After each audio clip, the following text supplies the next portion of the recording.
شهدت مدينة عنابة افتتاح على مستوى مركز الترفيه العلمي نظمته مديرية التجارة وترقية الصادرات بولاية عنابة بالتنسيق مع مديرية الشباب والرياضة ومديرية التربية معرضا لبيع الأدوات المدرسية، حيث عرفت هذه التظاهرة التجارية عرض مختلف المستلزمات المدرسية بأسعار تنافسية استعدادا للدخول المدرسي المقبل. ميكروفون حسام الدين العبيدي.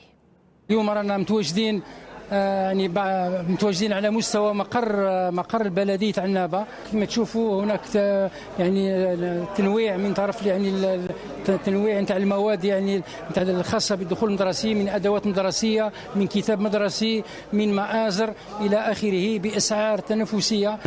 أسعار في متناول الجميع، وحضور المواطنين كان حضور مقبول ومحترم.